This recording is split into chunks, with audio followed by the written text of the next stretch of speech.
Connie Wilson is relaxing in her condo in Southern California with her beloved Labradoodle, Jackson, when the email arrives. "Oh my gosh, Connie," a book club friend from Arizona writes. "Have you read Before We Were Yours?" It's June 2017, and the novel by Lisa Wingate is brand new. Connie has not heard of it, but faster than her pup can nudge her to play tug of war, she downloads a digital copy. In only 48 hours, she devours it, tamping down emotions as she reads. The fictionalized story about children adopted through the Tennessee Children's Home Society is oh so familiar to her. Connie's life is historic in a way she would rather have avoided. She is one of the last babies placed by the scandal-ridden orphanage.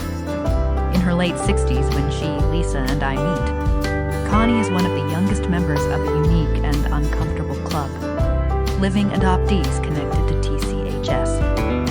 People whose lives were irrevocably altered at the hands of Georgia Tan. For Connie and thousands like her, events that took place decades ago are difficult to place in the past. The effects remain ever present. On September 11, 1950, just 2 months after Connie's birth, a criminal investigation into Tan's adoption practices was announced. Orphanage funds were cut, and the babies on hand were left in limbo. Connie's adoption was held up, and her guardianship was transferred from TCHS to the Tennessee Department of Public Welfare. That was when she joined the tail end of a decades-long line of sad statistics. Under the autocratic control of Georgia Tan, and thanks to her effective grip on look-the-other-way political and civic leaders, TCHS managed to operate in Memphis from 1924 to 1950 without scrutiny or interference.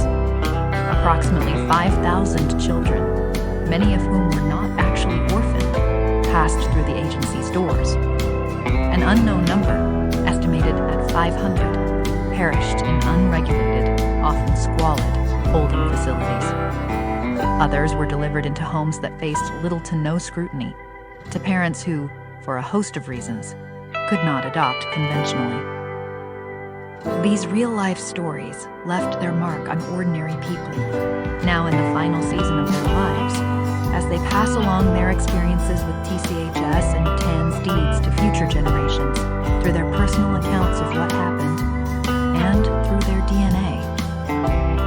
A blend of what was happening in the world, from the Great Depression to World War II and the Holocaust, and including the stigma of unwed motherhood, led to the growth of Tan's network for obtaining and placing children.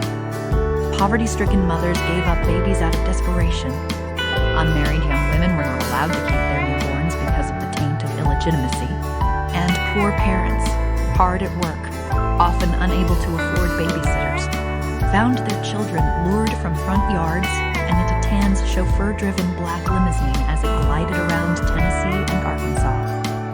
With her paid network of doctors, social workers, and even boarding house owners, Tan snatched babies up as soon as they became available.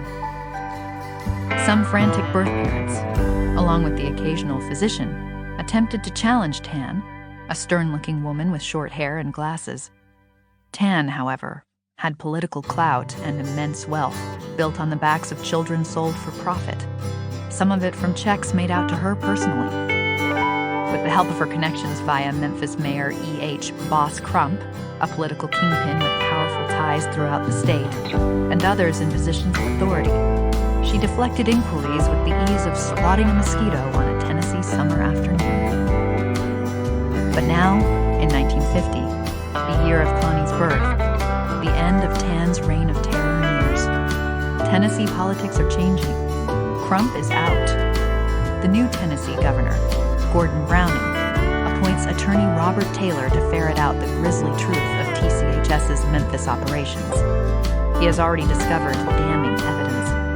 Only a small network of co-conspirators know the truth. With the investigation underway, they flee into the crevasses of Memphis and disappear like rats running into the city's sewers. Although some community leaders, powerful, wealthy, political, have undoubtedly been complicit, all the blame is conveniently assigned to Tan. She holes up in her home, reportedly in the last stages of uterine cancer, too ill, it is said, to respond to the charges or face the public. Governor Browning releases Taylor's shocking initial report, which details Tan's years of nefarious dealings in the adoption market. She has, the governor reveals, made herself rich and completed an